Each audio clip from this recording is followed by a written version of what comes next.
오늘은 계속해서 우리 요한계시록의 7교회 시리즈 세 번째 시간으로 예수님이 주인 되시는 교회라는 제목으로 함께 말씀의 은혜를 나누고자 합니다.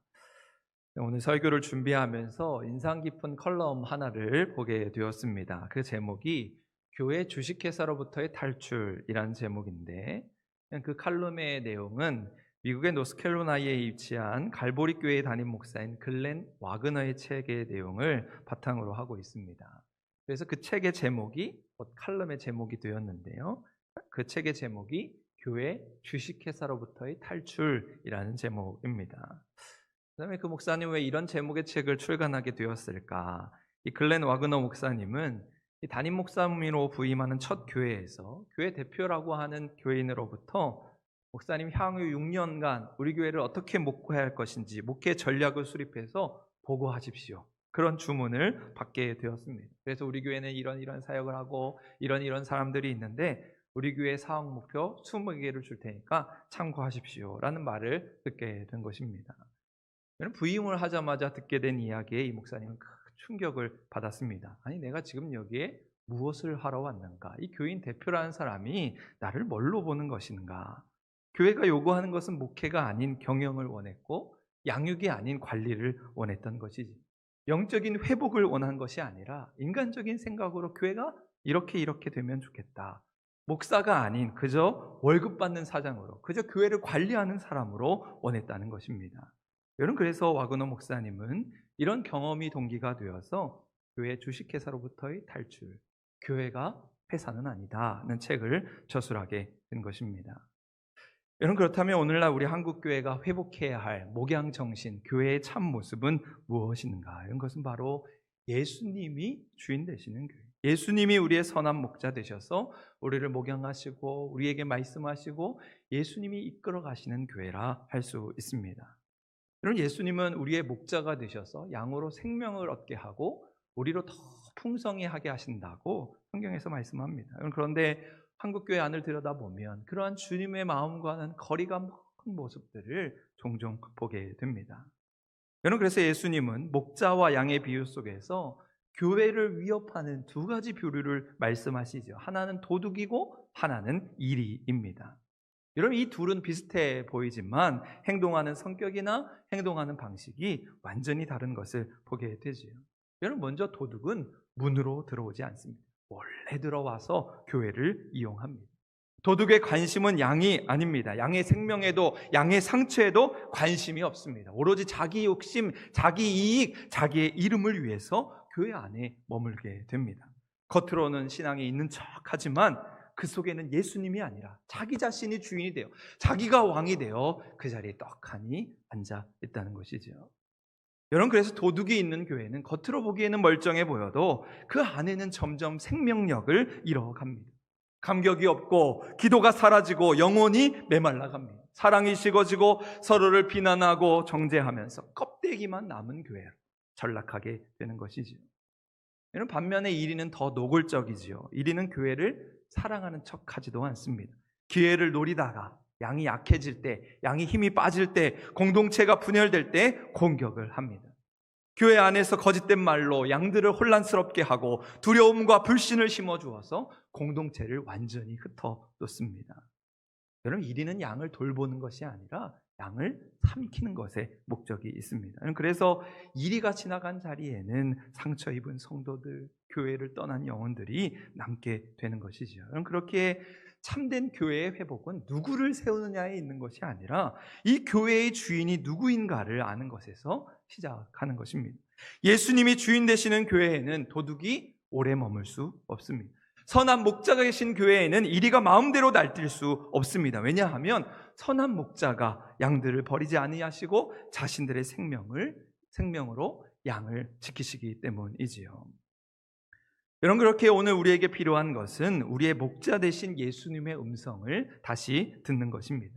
말씀 앞에 우리의 삶을 세우고 우리 교회에 우리 성도들에게 무엇을 말씀하시고자 하는가, 그 주님의 음성에, 주님의 말씀에 귀를 기울이는 것입니다. 그럴 때 우리는 도둑의 속삭임에 따르지 않고 위리의 위협 앞에서도 흔들리지 않으면서 주님의 참된 음성을 듣고 푸른 초장의 풀밭으로 나아가게 될 것입니다.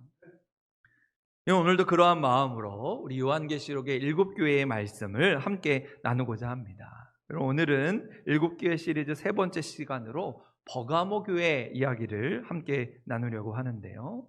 사실 이 버가모라고 하는 이름 자체가 많은 분들에게 익숙하지 않은 이름이고, 또 7교회 중에서 가장 덜 알려진 교회가 바로 이 버가모 교회가 아닐까 생각해 봅니다. 이 버가모는 지역적으로 에베소나 서머너와는 달리 이 내륙 깊은 곳에 위치한 도시였습니다. 서머나에서 북쪽으로 100km, 그러니까 에베소에서부터는 180km를 올라가야 위치한 도시였는데, 이 버가모 도시는 당시 로마가 이 소아시아 지역을 다스리는 데 있어서 아주 중요한 행정 수도의 역할을 감당했습니다.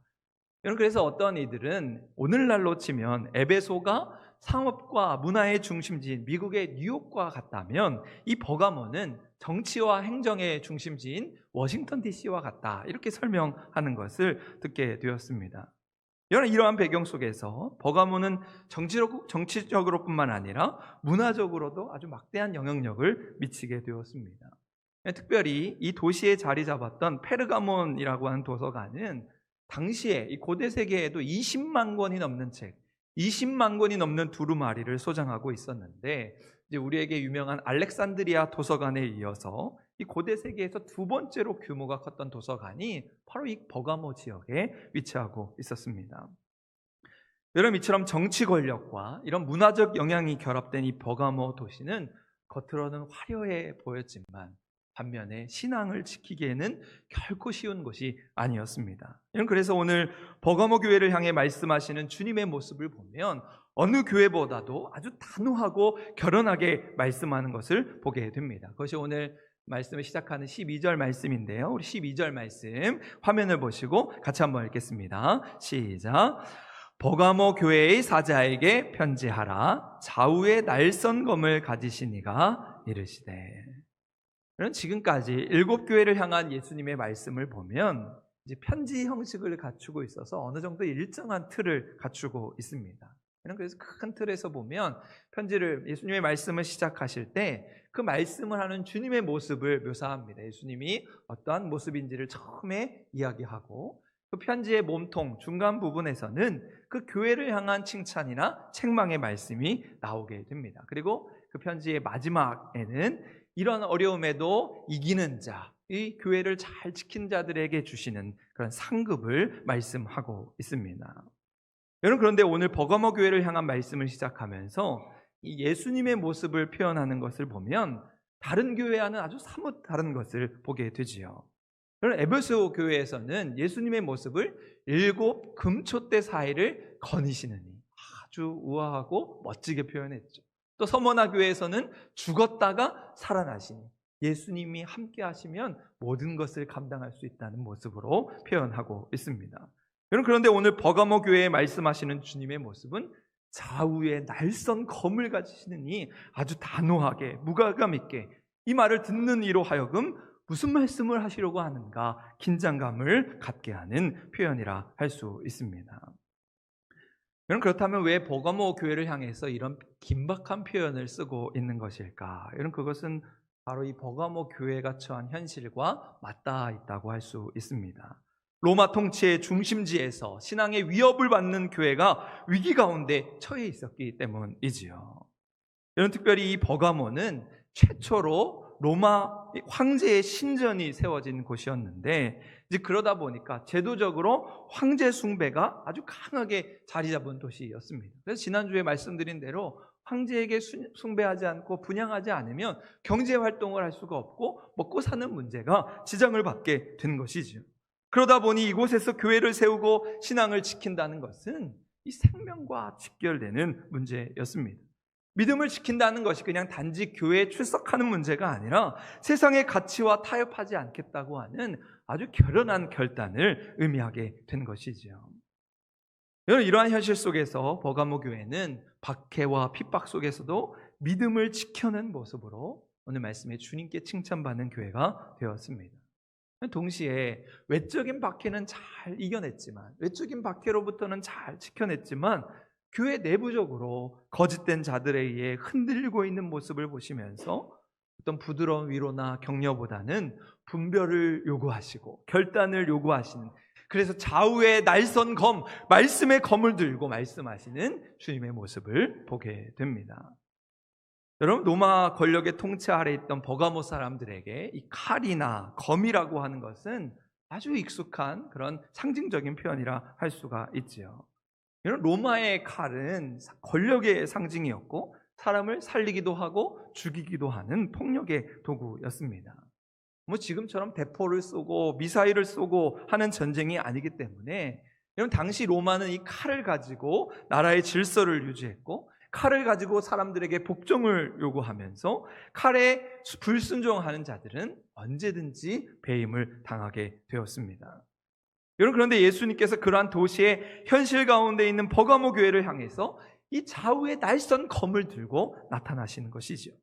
여기에서 좌우의 날선 검은 사람을 베기 위한, 사람을 죽이기 위한 칼이 아니라 진리와 거짓이 무엇인가를 분별하고 신앙과 타협을 구분하면서 교회를 살리기 위한 말씀의 권위를 뜻하게 됩니다. 로마의 칼이 육신을 위협하는 칼이라면 예수님의 검은 우리의 영혼을 꿰뚫는 그런 말씀의 검이지요. 로마의 칼은 사람을 침묵하게 하지만 주님의 검은 침묵하지 않습니다. 로마의 칼은 두려움으로 복종을 요구하지만 주님의 검은 우리에게 회개와 순종을 요구하는 것이지요. 여러분, 그렇게 좌우의 날선검을 가지신 이 앞에 선 교회는 말씀 앞에 청직해야 합니다. 말씀을 자기 입장에, 자기 입맛에 맞추는 것이 아니라 말씀의 검 앞에 겸손히 무릎 꿇는 교회가 되어야 하는 것이지요. 그런 의미에서 오늘 버가모 교회를 향한 주님의 말씀이 오늘 우리 교회를 위해 들려질 수 있기를 바랍니다. 우리 성도들의 마음에 들려질 수 있기를 바랍니다. 그래서 다시 우리의 신앙을 가다듬고 주님 앞에 정결해지는 우리 모두가 될 수 있기를 간절히 소망합니다. 여러분, 이런 시대적인 상황 속에서 믿음을 지킨 버가모 교회는 주님께로부터 칭찬을 받게 되지요. 그 칭찬의 말씀이 오늘 13절 말씀인데요, 좀 길지만 그래서 우리 두 부분으로 나누어져 있습니다. 한 목소리로 함께 한 번 더 봉독하겠습니다. 시작. 내가 어디에 사는 것을 내가 아노니 거기는 사탄의 권자가 있는 데라. 내가 내 이름을 굳게 잡아서 내 충성된 증인 안디바가 너희 가운데 곧 사탄이 사는 곳에서 죽임을 당할 때에도 나를 믿는 믿음을 저버리지 아니하였도다. 여러분, 지금 버가모 교회가 처한 상황을 두고 사탄의 권자가 있는 데라, 사탄의 본부가 있는 곳이라 말씀하면서 지금 버가모 교회가 얼마나 어려운 상황에 처해 있는지, 그럼에도 불구하고 믿음을 지킨 그들의 모습을 주님이 칭찬하고 있습니다. 여러분, 이처럼 버가모 지역은 로마 황제를 숭배할 뿐 아니라 당대에 아주 유명한 4대 신전이 있는 도시였습니다. 제우스 신전, 디오니소스 신전, 아데나 신전, 아스클레피오스 신전, 이렇게 4개의 신전이 있었는데요. 여러분, 먼저 제우스는 이제 모두가 잘 아시는 것처럼 신들의 왕으로 불리우지요. 그래서 이 버가모에는 대제단, 이 제우스를 위한 아주 큰 제단을 만들어 놓고 이 제우스 신을 기념하는 신전을 세우게 되었습니다. 그래서 오늘 말씀에 사탄의 권자가 있는 데라 라고 하는 표현이 아마도 이 제우스 신전을 염두에 둔 것이 아닐까 추측해 보기도 합니다. 다음으로 디오니소스라고 하는 신은 쉽게 말해서 술의 신입니다. 당시 이 버가모 지역에는 아주 큰 극장이 있었는데 사람들이 이곳에 모여서 축제와 연극을 벌이면서 술에 취해서 향락과 쾌락에 빠진 도시가 바로 이 버가모 도시였다는 것이죠. 다음으로 아데나 여신은 이 버가모의 대표 수요신격으로 이제 우리에게는 아테나, 이제 현재 그리스의 도시인 아테네라고 하는 이름으로 더 익숙하게 알려져 있습니다. 앞에서 말씀드렸던 이 버가모의 그 유명한 아주 큰 도서관이 바로 이 아데나 신전 옆에 위치해 있습니다. 이 아데나 여신은 이제 전쟁을 하면 승리의 여신으로 알려져 있는데 이 가슴에 유방이 24개나 달려 있어서 그만큼 아이를 많이 낳게 하는 풍요의 신으로 많은 사람들이 이 여신을 숭배하게 됐습니다. 특별히 우리가 성경에서 우상을 언급할 때 빠지지 않는 이름이 바로 바알과 아세라 우상이지 않습니까? 근데 여기에서 이 아세라라고 하는 우상이 바로 여신입니다. 결국 이 아데나 신과 같은 여신을 숭배하는 사상이 이 고대 근동에 만연했다는 것이지요. 여러분, 그런데 이러한 여신을 숭배하는 사상이 오늘날 우리 대한민국에 여전히 만연하는 것을 보게 됩니다. 여러분, 우리 한국교회 이단 중에 하나님의 교회라고 하는 이단이 있죠. 본래는 이 이단이 안산홍이라는 자가 내가 하나님이라 나를 섬기라 하면서 자기를 교주로 내세워서 하나님의 교회를 세우게 되었는데, 하나님이라는 자가 그만 죽고 말았습니다. 그러니까 그의 부인인 장길자가 2대 교주가 되어서 이제는 자기가 여자이니까 어머니 하나님을 믿어야 한다, 이딴 말을 하고 있습니다. 그리고 이런 말도 안 되는 논리에 사람들이 넘어가고 있다는 것이죠. 여러분, 또 천주교에 보면 잘못된 교리 중에 하나가 바로 마리아 숭배 사상이죠. 사실 정통 천주교에 가면 마리아를 숭배하지 않습니다. 그들도 마리아 숭배 사상이 잘못된 교리라는 것을 잘 알고 있습니다. 그런데 간혹 잘못된 천주교의 교리로 이 마리아를 숭배하는 사람이 있다는 것이죠. 이 모두 여신을 숭배하는 이 고대의 우상으로부터 발전된 개념들이라 할 수가 있습니다. 그러니까 그런 것들이 얼마나 어리석은 것인지, 얼마나 잘못된 것인지를 우리가 바로 알아야 하는 것입니다. 그리고 마지막으로 4대 신전 가운데 우리가 눈여겨볼 만한 것이 바로 이 아스클레피오스라고 하는 신전입니다. 발음하기도 참 어려운 이름인데요, 아마 처음 들어보신 분들도 있으리라 생각합니다. 그런데 이 아스클레피오스라고 하는 신은 이 고대 세계에서 치유의 신, 의술의 신으로 알려져 있습니다. 그래서 이 신전은 당시에 의술이 발달하지 않았던 고대 시대에 사람들에게 병원이나 어떤 진료소와 같은 개념으로 여겨졌던 곳입니다. 이제 오늘 같으면 의과대학을 만들어서 이곳에서 의술을 가르치기도 했던 곳인데, 이제 우리가 흔히 의학의 아버지라 부르는 히포크라테스가 바로 이 버가모 도시 출신입니다. 여러분, 그런데 이 아스클레피오스의 모습을 보면, 다시 한번 띄워주시겠어요? 모습을 보시면 여러분, 이 신의 모습을 묘사하면서 다시 한번 화면 띄워주시겠어요? 네. 이 신의 모습이 뱀을 휘감고 있는, 지팡이를 들고 있는 모습으로 표현되고 있습니다. 여러분, 그래서 이 신전은 뱀신을 숭배하도록 하는 신전입니다. 여러분, 그러면 왜 하필 뱀을 신으로 숭배했을까?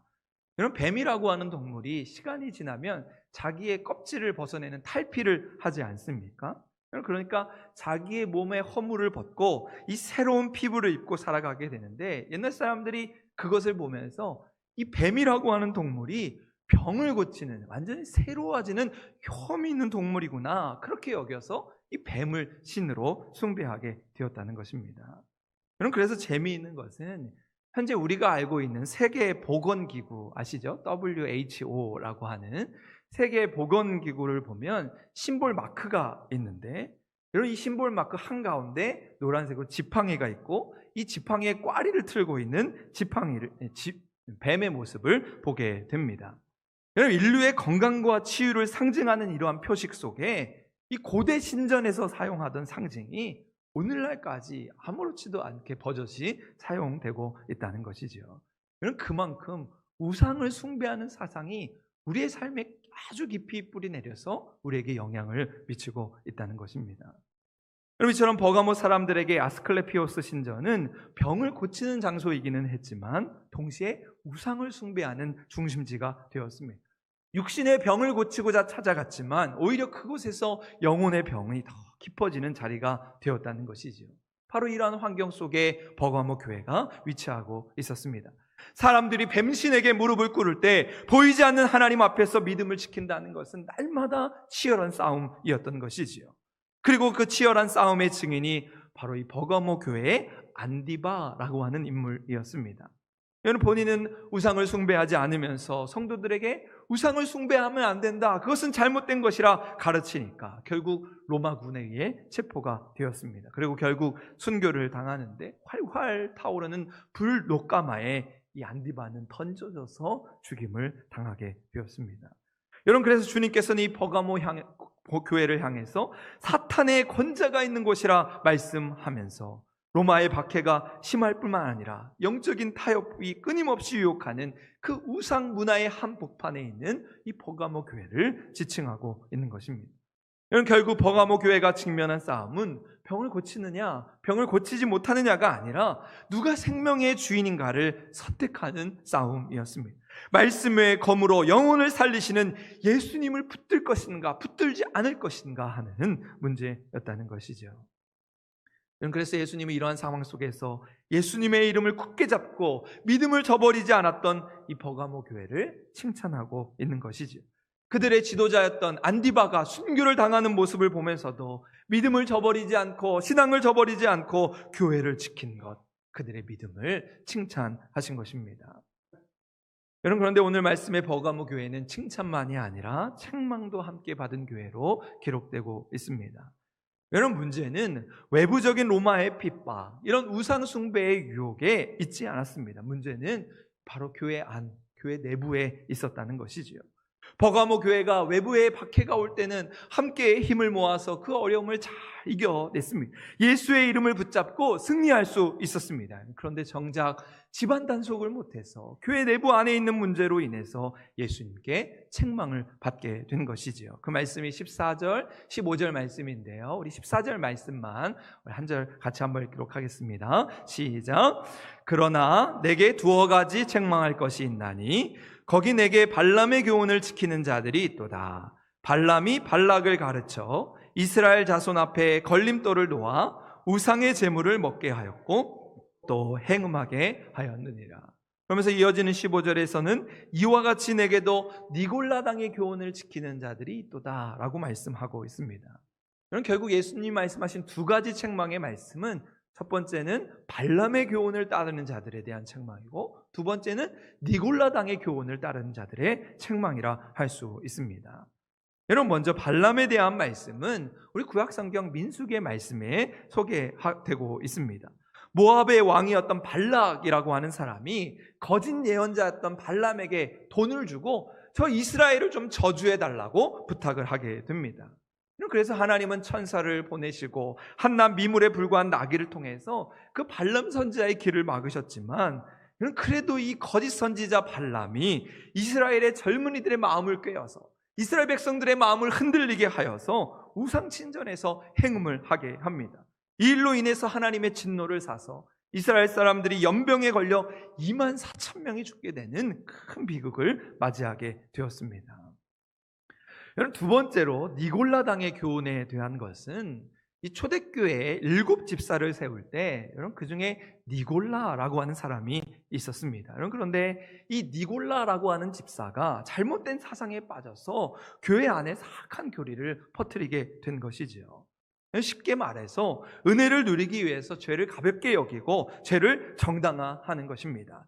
교묘하게 하나님의 은혜를 빙자해서 성도들의 신앙을 흔들어 놓았던 것이지요. 그런데 바로 오늘 말씀에 그러한 니골라의 교훈에 빠져 있는 사람, 발람의 거짓된 교훈에 빠진 사람들을 책망하고 있습니다. 물론 버가모 교회 전체 교인이 그렇지는 않았을 것입니다. 교인들 중에 일부 몇몇 사람들이 그런 잘못된 행동을 한 것이지요. 그런데 문제는 버가모 교회가 그런 잘못된 사람을 용납했다는 것입니다. 어쩌면 갈등이 생길까 봐 부담스러워서 그랬을 수도 있고, 체면 때문에 강하게 말하지 못했을 수도 있습니다. 두려워하는 마음과 염려하는 마음에 그만 그 잘못에 대해서 눈을 감아 버렸을 수도 있습니다. 하지만 예수님은 그런 이해할 만한 이유들을 변명으로 받아들이지 않으셨습니다. 왜냐하면 그것은 사랑이 아니라 방치이고 포용이 아니라 타협이었기 때문입니다. 그래서 예수님 16절에 분명히 말씀하시지요. 그러므로 회개하라. 그리하지 아니하면 내가 내게 속히 가서 내 입의 검으로 그들과 싸우리라. 여러분, 주님은 분명하고 단호하게 말씀하십니다. 그러므로 회개하라. 잘못된 발람의 교훈으로부터, 니골라당의 교훈으로부터 돌아서서 회개하고 나를 따르라 말씀하고 있습니다. 여러분, 회개라고 하는 것은 지금까지 내가 용납해 왔던 것을 끊어내는 것이지요. 다시 예수님의 신앙과 예수님의 그런 마음으로 중심에 서는 일입니다. 여러분, 주님은 버가모 교회가 더 깊은 수렁에 빠져들기 전에 지금 이 순간 돌이키기를 원했던 것이지요. 여러분, 그래서 이어지는 말씀은 더 무섭게 다가옵니다.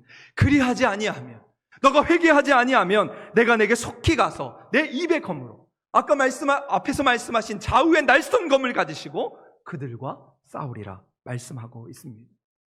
이 말씀은 교회를 버리시겠다는 말씀이 아니라 교회를 지키기 위해서 주님이 직접 싸우시겠다는 경고의 말씀입니다. 좌우의 날선 검을 가지시니가 친히 나서셔서 말씀의 검으로 우리를 새롭게 하시고 우리를 정결케 하신다는 말씀이지요. 이러한 주님의 말씀은 우리의 인생을 끝내는 말씀이 아니라 무너진 자리에서, 깨어진 자리에서 우리를 다시 일으켜 세우시고 우리를 새롭게 하시는 은혜의 초청의 말씀입니다. 여러분, 그래서 회개한 사람들의 인생은 거기에서 끝나지 않고 언제나 새로운 시작과 은혜로 회개의 능력을 드러냈던 증인들이지요. 오늘 성경에서 다윗이 밧세바를 범하게 되었을 때 하나님은 나단 선지자를 보내셨어요. 왕이여, 하나님 앞에 회개하십시오. 눈물 뿌려 무릎 꿇고 회개하십시오. 그때 다윗은 하나님 앞에 완전히 엎드러져서 눈물로 회개하며 하나님께 나아갔습니다. 여러분, 이것이 바로 회개의 능력입니다. 하나님께 쓰임받는 사람들의 모습이지요. 여러분, 1970년대 이종용이라는 가수를 아시는지요? 제가 이정용인데요. 이종용이라는 가수가 있어서 제가 기억을 하고 있습니다. 그는 어려서 할머니 등에 업혀서 이제 새벽 기도를 다니게 되었고, 할머니는 그 손자를 등에 업고 교회를 갈 때마다 하나님, 우리 손자가 목사가 되게 해주십시오. 그렇게 새벽마다 기도를 했습니다. 여러분, 그런데도 이 이종용이라는 사람은 건성으로 교회를 다녔습니다. 그러다가 대학을 졸업하고 YMCA 합창단을 지휘하면서 낙엽지던 그 숲속에 손잡아 주던 너, 제가 사실 이 노래를 좀 불러보고 싶었는데 전혀 모르는 노래더라고요. 따라 부를 수가 없었는데 이 너라고 하는 노래를 만들어서 이제 당시 아주 선풍적인 인기를 끌게 되었고, 이제 팬들로부터 하루에 적으면 500통, 뭐 많으면 10,000통의 편지를 받는 인기 가수가 되었습니다. 이제 인기가 높아지면서 방송에 나오게 됐고, 인기가요 차트에 올라서 8개월 동안 이제 1등을 차지하기도 했습니다. 그런데 1975년 12월 3일 트로피를 받는 날에 그는 대마초를 소지한 죄로 구속을 당하게 되었습니다. 당시 200명이 구속되는 아주 큰 사건이었는데, 이제 우리가 잘 아는 이장희 씨, 또 윤영주 씨가 이때 함께 구속이 됐습니다. 그러니까 이제 당시 교회에 다니던 그 목사님이 이 이종용 씨를 찾아가서 이제 기도도 해주고 이제 구치소에 성경책을 하나 넣어주게 되었는데, 그 목사님이 찾아오는 모습을 보고 그 옆에 있던 사형수가 이 이종용 씨에게 부탁을 하는 것입니다. 당신 예수 믿어요? 그러면 여기에서 열심히 성경 읽고 기도하고 나한테 찬송가 좀 가르쳐 주시오. 그리고 밖에 나가면 내 목까지, 이제 나는 사형수라서 밖에 나가지 못하는데 내 목까지 열심히 살아주시오, 부탁을 하는 것입니다. 여러분, 그 이후로 이종용 가수의 인생은 완전히 달라지기 시작합니다. 구치소 안에서 사형수를 통해서 예수님을 만나게 되고, 후에 출소하여서 열심히 교회를 섬기면서 다시 교회를 부를 수 있게 되었습니다. 그리고 부른 노래가 바로 난 참 바보처럼 살았군요 라고 하는 노래입니다. 이제 우리에게는 김도영 씨가 부른 노래로 알려져 있지만, 사실 처음에는 이 김도영 씨가 작곡 작사를 하고 이 노래를 처음 부른 것이 바로 이종용 가수였습니다. 여러분, 그래서 그 노래 가사에 보면 이런 내용이 있습니다. 난 참 바보처럼 살았군요. 잃어버린 것이 혹시 아닐까? 늦어버린 것이 혹시 아닐까? 흘려버린 세월을 다시 찾을 수만 있다면 얼마나 좋을까라는 노래입니다. 여러분, 이후에 이종용 가수는 1982년 가수 활동을 중단하고 미국으로 건너가서 미국에서 신학 공부를 하고 현재 LA에서 목사로서 제2의 인생을 살아가고 있습니다. 그가 출소 후에 불렀던 난 참 바보처럼 살았군요 라고 하는 고백은 단순한 후회가 아니라 진정한 회개의 고백이었습니다. 그리고 그 회개의 자리에서 하나님은 그의 인생을 끝내지 않으시고 다시 시작하게 하신 것이지요.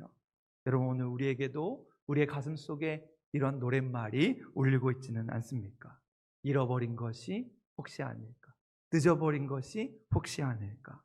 오늘 버가모 교회에 주신 말씀을 우리 마음에 새기면서 좌우에 날성검을 가지신 주님 앞에 겸손히 서서 다시 예수님을 우리의 삶의 주인으로 모시고 감추었던 만나로 먹이시고 힌도를 주시며 우리를 승리자로 불러주시는 주님과 함께 믿음의 길을 걸어가는 우리 모든 한사랑교회 믿음의 성도 될 수 있기를 주님의 이름으로 간절히 축원합니다. 아멘.